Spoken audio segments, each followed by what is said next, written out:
We are at least on. Yeah, we're here. Okay. Hello, hello. Hi, Syed. Hello there. How's it going? It's going well. Thank you for being here. So, if you are joining us and this is your first pop up chat, just a little bit of background on what this series is. They are just casual, informal chats with friends from marketing Twitter. I know a lot of us over the past few months and during this pandemic and everything, we have been getting to know each other just through our tweets, but we've also, had a lot of DMs where we've been saying, oh, we should get together on Zoom and hang out. And I started doing those quite a few months ago, and I realized that everyone I was talking to was so interesting and so smart that I felt like other people would benefit from the conversation. So I decided, why not take these interesting conversations I was having with people and stream them live for everyone else to hear? So, yeah, thanks for joining, Syed. You're our guest Awesome. today. Yeah. Thank you. Thank you again for having me. And like I said, it's great to finally connect offline after, circling the wagons and exchanging so many tweets and DMs. So looking Yeah. forward to it. Well, it's really special for me because I feel like this week I got to know another part of you. I got to hear what your voice sounded like because you were a co-host on a Clubhouse chat this week. How was that? It was fun. I got access a couple of weeks ago. So just, I was a lurker for the first couple of weeks, just trying to figure out the app, just listening to other people and the random rooms that are on there. Mhm. And then yeah, co-hosted one last week with Chantel, which a lot of you might be following on Twitter, and we're just kind of talking to each other on the DMs and saying, hey, it might be cool to have something for just marketing Twitter, and it just kind of just sprung up really quickly, and it went well, so it was fun. So Yeah, and it was so popular. I know you had it, I think it was at maybe like 3 Eastern, and it was almost like you ran out of time that you had to schedule one for later that evening, which I was unable to join that one, but, where did you guys leave off? Are you gonna do it again? yeah, it's funny you mentioned that because I'm based in San Francisco, so we did a second one at 6 p.m. my time, Okay. and it it I had to cut it off at 9 p.m. Yeah. and people were like still going, and So I 9 p.m. your time? Went for yeah, 3 hours? yeah, Oh my like, gosh. and I selfishly ended it because I hadn't eaten dinner. I was hungry. Um, but Chantel and I have been talking about how we could possibly do one of these just more consistently, maybe something like every other week or every week. Mhm. Again, when we did it last week, it was literally just a pure experiment. Her and I are just Clubhouse newbies, Yeah. and we had a lot of people join both. And we Mhm. got some good feedback, so we're kind of just kicking the tires and seeing, doing another one, maybe marketing focus and having guests come on, and again, just trying to figure it out. Awesome. Yeah, it was my first time that I joined one that I actually got to participate in and do my little introduction. I know you had everyone introduce themselves. So, yeah, thank you for hosting that. It's funny, when I do the pop chat happy hours, sometimes those go so long where I do what you did. I also leave, but with Zoom, it lets you assign another host. Oh, So, that's right. Yeah. funny enough, it's kind of a running joke. I always assign Adrian Molina as the host because he's always there till like 1 in the morning. And I don't even know what goes on after that. That's probably when it really goes off the rails. Yeah, let's say hi to the chat. Hi guys. Yeah, it does go way down from there. Like Mindy said, pop chat after dark gets a little But that's crazy. where that's where the fun happens. Right? It's kind of like our safe space. Got a lot of inside jokes there. Yeah, for sure. Putting Adrian in charge, yeah, it seems a little messy. Yeah. I don't even like Adrian Molina, so I don't know why I would do that. Hey, Joe. Hey, Alexis. I know we've got some Twitch first timers here also. Steven, hey. Oh, and Jake's here. Awesome. Well, okay, so I want to talk about your background. I know you are a free agent at the moment. So tell me about that, what you're looking for. Maybe someone knows of some opportunities or we could try to help in some way. Um, Yeah, I appreciate it. So yeah, like I said, I'm based out of San Francisco, so I'm a native, born and raised, haven't left. I've worked in social media for the last 10 years, so I've been pretty fortunate where I worked both on the B2B and B2C side.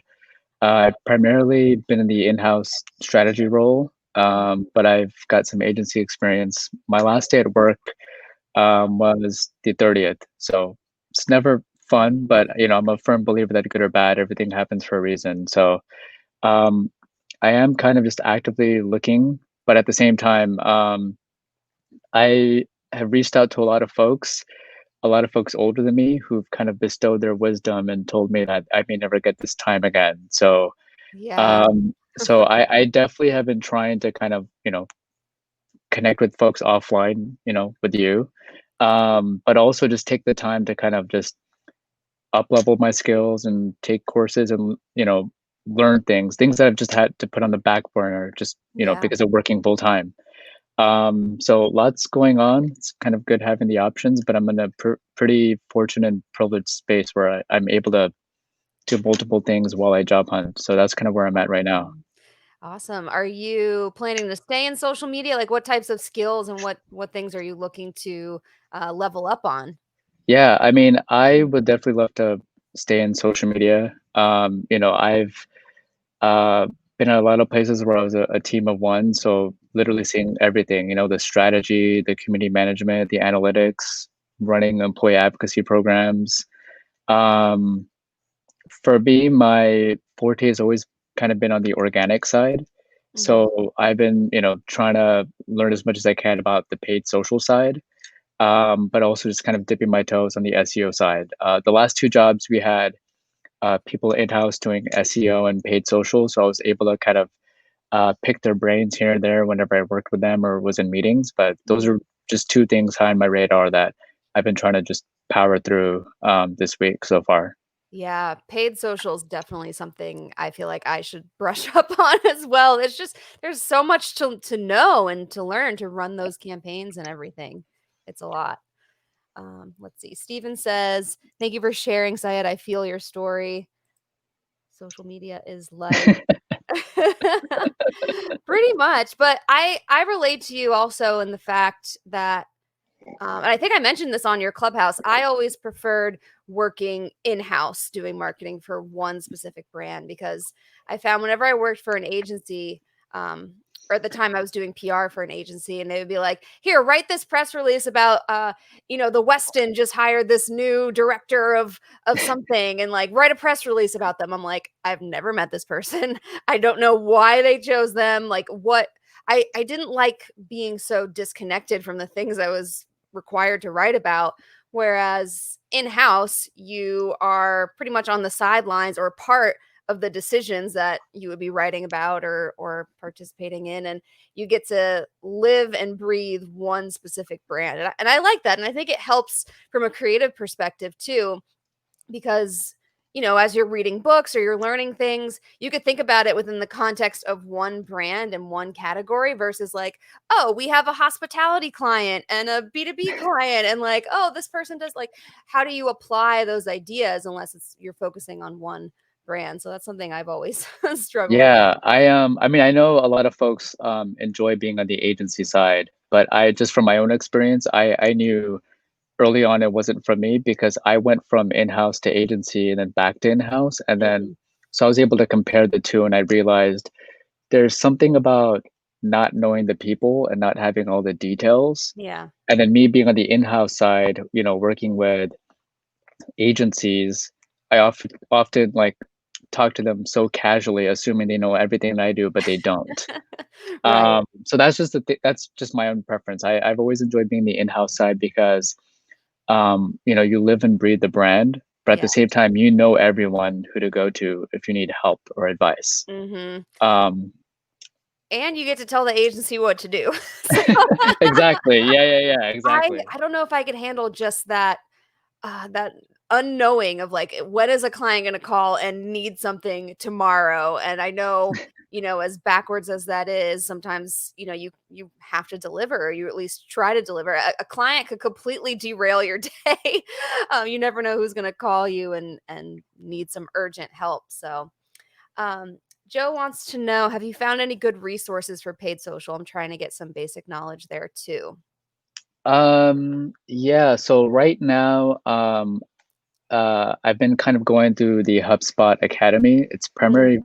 focus is on organic social, but they do have a lot of courses and workshops on marketing overall.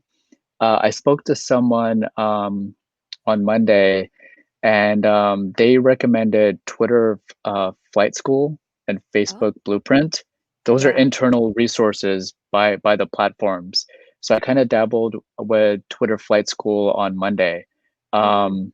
and it's pretty thorough. They break things down for people of all skill levels to understand all the ads and launching them. So it's been pretty useful so far. Yeah, those are good ones. That's the one I was gonna mention is Blueprint. I haven't seen Twitter Flight School, though. I'll have to check that out. Yeah, I like how Blueprint breaks things down. It seems really digestible. Yeah, I Yeah. haven't started it yet, but it's good seeing all the comments from everyone validating it. Flight School didn't have a lot last time I looked. I'll have to look at the HubSpot one too. I'm really lucky through the University of Florida, we get free Linda training, although I don't use it as much as I should. But there's a ton of stuff there also. Really cool. All right. So aside from, I guess, professional goals for the year and job hunting, what else are you thinking about?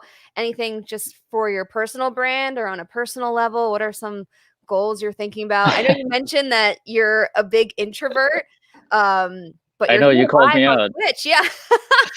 You're live on Twitch. So, you know, you're getting out of your shell. I don't Yeah. I think for me, like I said on Twitter yesterday, I've always been kind of like a shy, quiet guy, stays behind the scenes. know. And my activity on Twitter has kind of like ebbed and flowed. But of course, with the pandemic and being stuck at home, was active like most other folks last year.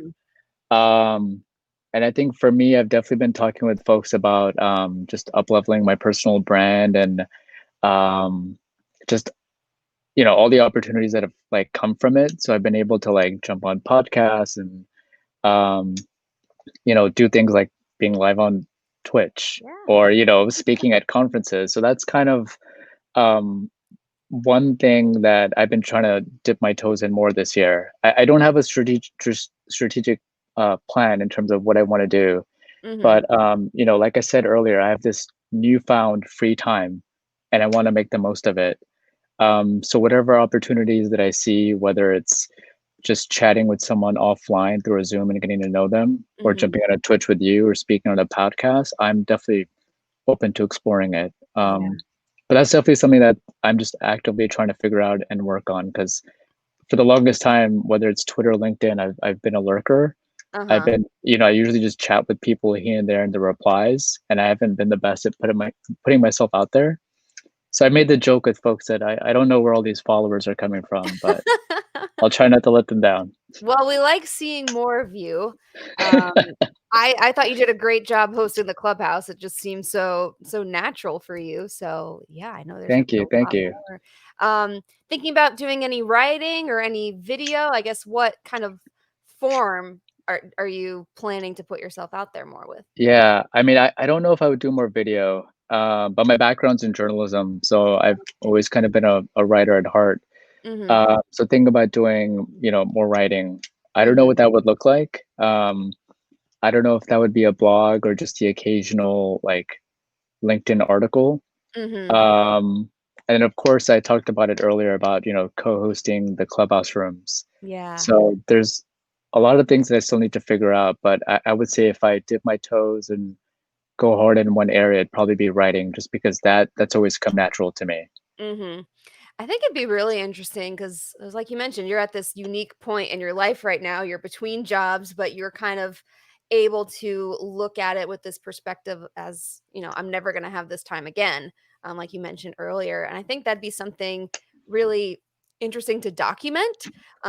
If you were to blog about that, like just what you're learning about yourself throughout this process, what you're learning about, through marketing. And I think it might help you just get more clarity on who you are and where you want to go next. Because I remember when I left the corporate world and I was still teaching at the time, but that was really the only thing that I knew was secure. I was like, okay, do I start an agency now? Do I like what do I do next? What do I start or do I want to go back and apply at other jobs and stuff. And it felt like every day I was waking up with a different existential crisis. I'm like, who am I today? And that went on for like a year until I finally felt like, okay, this feels right.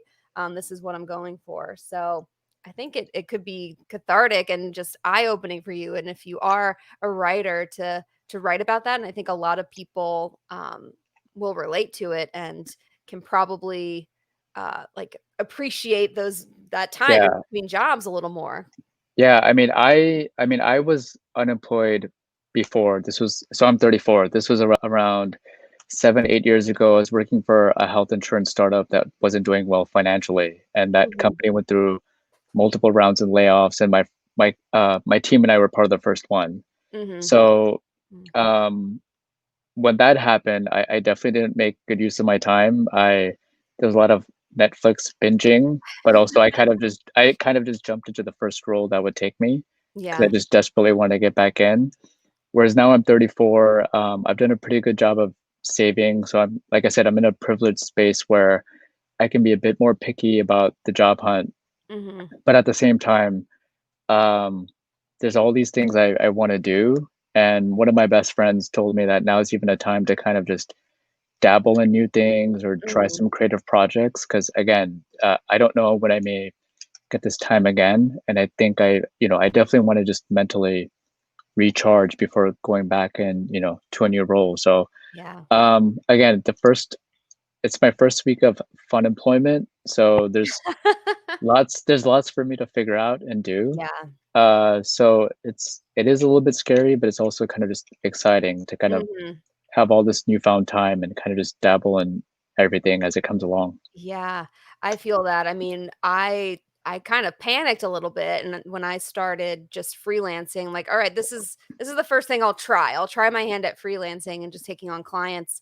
And the mistake that I made is that I just sort of positioned myself as the marketing girl and I'll do anything marketing related. And I would have clients that would like want me to export reports for them all day long and like do literally everything. And it's cool to be like a one-stop shop for that kind of stuff, but I felt like I needed to narrow down my services, and it not only benefited me, but it would help me serve my clients better to say, I'm not your SEO girl, for instance, or I'm not your paid social girl, but I can help you with X, Y, and Z. And that was a mistake I made in the beginning. I was like, I'm I don't know what I'm doing next. I need to just jump into this full throttle. And I didn't take the time to really be selective about the clients and just relationships that I was welcoming into my life. So Yeah. that's something that I've learned is to just take that time to define like what you want to do exactly. Because once you jump into it, I think it could get a little off the rails if you're just known as everything for marketing. Yeah, yeah, exactly. And everyone who's watching, and as you know, like when you're in social media, you're thrown in the fire, you're having to wear many different hats. So that's why I've also kind of just gone in on taking all these courses to kind of just refine my skills or, learn something that I've never had the chance to dabble in before Yeah. I re-enter the workforce. Mhm. Absolutely.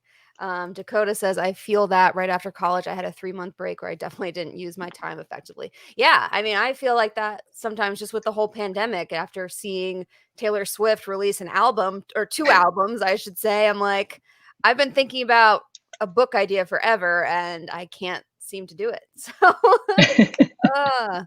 I feel that in my current role, I've taken on so many different tasks and such a wide range of stuff that I've ended up being a catch-all for anything marketing or digital. Yeah, and that's tough. I mean, you learn a lot, and I think that's great maybe early on in your career or whatnot, but I don't know, especially from a freelance perspective, I just felt like I couldn't say no. It was just like, I need the money right now. I need to figure this out. And all right, I guess I'll do this grunt work that I really, one, I'm not good at and don't want to do. So, but we figure it out over time. Yeah, I mean it's also just been interesting and social too. Like I've been kind of looking to see like what roles or titles are on there. Hmm. And like again, I'm in San Francisco, so the types of roles that I'm seeing may be different than what other folks are seeing in their cities or states. But Hmm. it's also clear that most folks still don't know what they really want. Yeah. Like, I've What definitely they really, interviewed like really play want. yeah, good reference. Um, I mean, I've had some folks, not just recently, but in the past, just say like, we know social media is important, but we just need someone to come in and be an expert and tell us what to do. So Mhm. oftentimes I'll see the generic descriptions and skills needed, and Yeah. then you don't really know what's going on until you get there. Mhm. And so that can kind of be a bit messy. Yeah. So I totally feel the notion of like coming into a place and having to wear many different hats and do many different things, especially Yeah. when some of these hiring managers may not even like know what they need yet. Right. Right, exactly. So is there any type of industry that you are wanting to I know you wanna do social media, but do you have, like, a dream brand or a direction that you're leaning toward a bit more? Um, Man, a lot of folks have asked me this, but in terms of my career, I've kind of just been all over the place. So, Yeah. quick story. So, I got my first ever job in social was for a mechanical industrial design firm, Wow. and then after that, excuse me, I worked for Monster Electronics, and at the time, we had Beats by Dre under our umbrella, so I got Mm. to manage those communities. Wow. Then I went to an agency, then a health insurance startup, and the last 2 years I worked for B2B tech software companies. Uh-huh. So I've never really gone in with the mentality of I want to work in this industry or work for this company. I've always just sought the opportunity Yeah. and looked at, who's the team, who's the hiring manager, and is this a cultural fit? Mhm. Um, so that's kind of a long answer. No, I mean, Um, that's a great way of looking at it because all of but those things are so important. yeah, I mean, I obviously like, I'd love to work for a company where I can match up with the ideals and the things that they're working on. But Mhm. I think for me, I've always looked at the role and the opportunities, Mhm. um, and just making sure that I have an awesome boss and that it's a culture fit and that I'm going to be supportive. Right. Because I think we've all worked at some places that are toxic, but it's a cool company. But I've also worked at companies that may not be making the most awesome products, Mhm. but I've had like amazing teams and that it was hard to leave. So that's So kind of the hard to have both, yeah, right? exactly, exactly. It's hard to come by. It shouldn't be this hard to find good people and Yeah. good companies, but So yeah. that's kind of where I'm at on my search. Just, I've always kind of uh nailed things down based on culture fit and the opportunity and kind of just Mhm. went from there. Yeah, yeah. Are you considering a move or just doing remote work or how open are you, in thinking about this next chapter? It's so Um exciting. yeah, I mean, I'm from San Francisco, born and raised. Mhm. When I say that I haven't left, I literally mean it. I have not left San Francisco. This is And who would want where to? I mean, San Francisco is awesome. yeah, I'm reminded it's an awesome place. Mhm. But my roots are here. Yeah. My parents are here. I have a huge family on both sides. Mhm. I would totally be open to remote work, but I guess it depends. Yeah. This pandemic has taught me that working from home is not for me.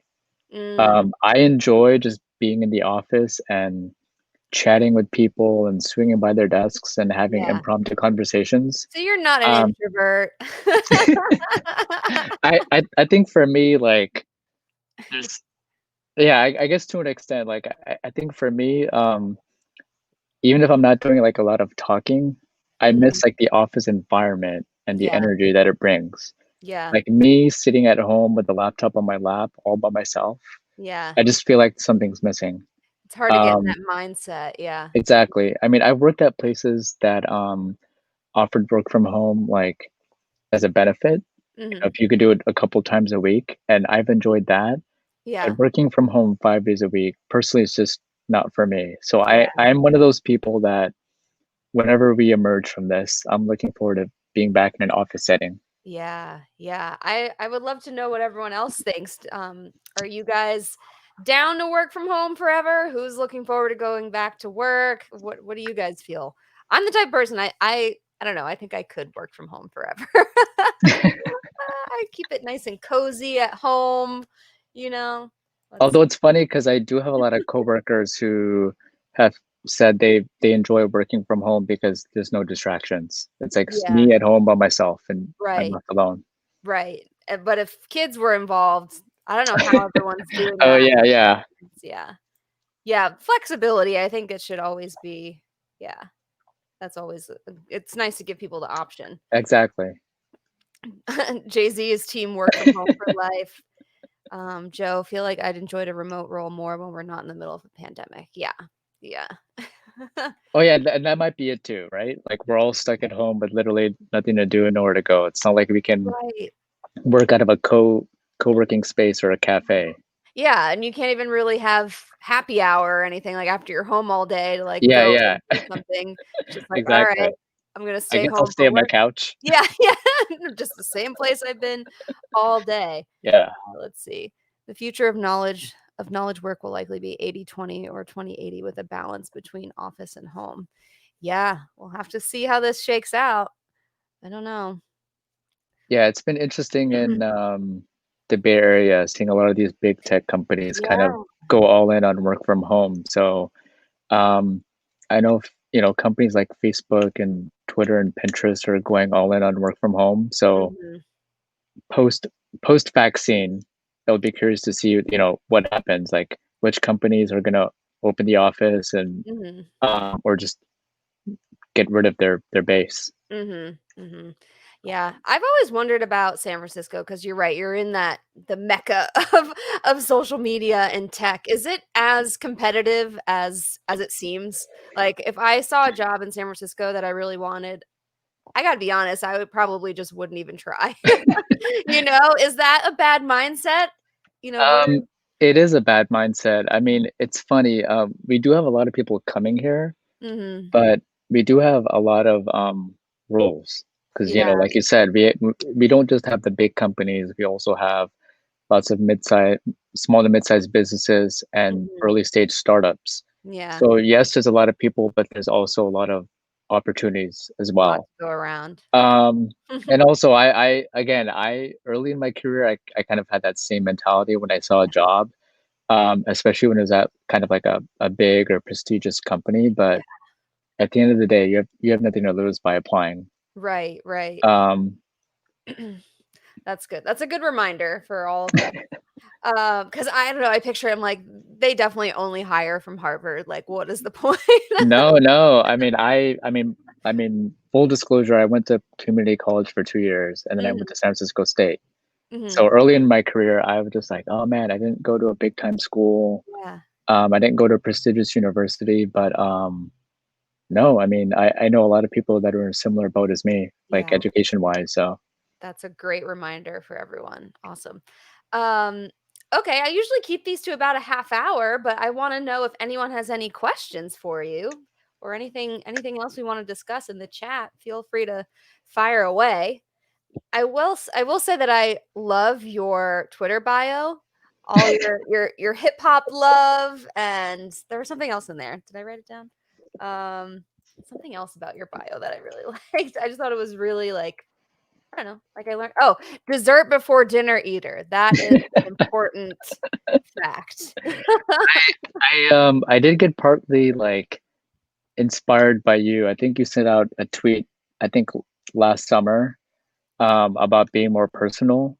And I Probably. was I was one of those people that well, you had specifically tweeted about the bio section. Like you only have so much Oh, real estate and yeah, to yeah, yeah. personalize that. Mhm. And I think early on at some point last year, I had listed like my former employers. Yes, I And then have I tweeted about that, yeah. and then I kind of just reached a point where I was just like, well, I guess there's really no point in like tagging the last 3 or 4 places I worked. I mean, if people Mhm. are curious, they can look at like my LinkedIn. Yeah. So I just like got rid of that and just added, more fun little quirky things on there. Yeah, and it's also just it's a little hard to read. I like once you see that first tag, And then there's Oh, like yeah, several yeah. follow I'm like, I don't even read through Yeah. read through all of those. So awesome. Well, I love your bio. So I'm glad Thank you, thank glad you. that tweet helped.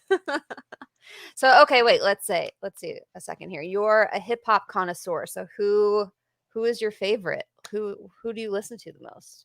Um, I sent a I sent a tweet yesterday. Mhm. You can see it on my profile 'cause, I think it was, I forget who. Um, See. there was a Oh, I got who it. I see it. there Yeah. Yeah. Uh-huh. I've always been a big fan of, like, old school hip hop, so Mhm. I like De La Soul and A Tribe Called Quest and Nas has always been a favorite of mine. Yeah. Uh, Big fan of Kanye. Um, Mhm. so I've always gravitated towards, like, the really old school, like, hip hop. Mhm. Very cool. Steven wants to know what your favorite comic series is. Oh man, that's a good question. If you're looking for something that's really, that's, like, not, like, typical Marvel DC, there's this comic called Y: The Last Man, like, Y, the letter.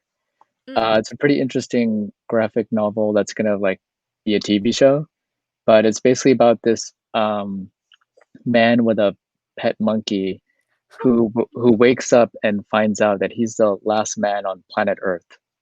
Oh. Like, the world is Kind of like overrun. I Am Legend, but Y with a monkey instead of a dog. and then women run the world. So, like literally. Yeah. So and so the comic the graphic novel is just about him, trying to figure out what happened while, you know, chaos is occurring throughout the planet. Mhm. It's pretty good. Just recently finished it, and like I said, it's gonna be a TV show, pretty soon, so excited Nice. for that. Alright, yeah, I didn't know Steven was a comic guy. Good to know.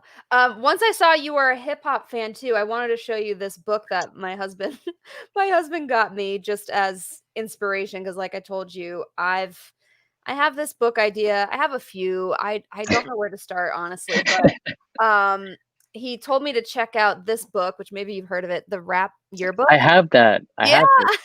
it's so cool. Yeah, I Just the love it. It's way a good like one. everything is Yeah, yeah, yeah. laid That's an out awesome and book. through, like, all the different generations, and He has then he's like your husband has a good taste. yeah, he's like, "You need this," and I'm like, I like rap, but I'm not gonna read this cover to cover." He's like, "I don't care, I'm getting it for you anyway." Yeah, it's really cool, so, the hip hop series on Netflix is good too. Ooh, have you seen that? No, I haven't. I'll have to add Ooh, that to the list. Joe Chuck coming in with the good I recs. know. College Dropout is amazing, Still a so classic, yeah. yeah. So what do you think I guess we'll go there while we're on the subject of Kanye. What do you think of this divorce? I still don't know if I believe it yet. Like, I'll Oh, believe it jeez. when I see a statement on Instagram. Uh, Jeez. I don't even know what to say. I Yeah, mean, part of me says that I'm shocked, and the other part says I'm not. yeah. Um, I We'll don't know. see. I can't help but feel bad for him. Just, what's Yeah. been going on the last couple of years. Mhm. This is And the like kids. yeah. Yeah. So, I don't know. I think similar to you, I saw it, like, trending on Twitter, but I'm kinda waiting to see, like, these confirmed details before I Yeah, make a yeah, reaction about it. yeah. Ay, really hard. Yeah.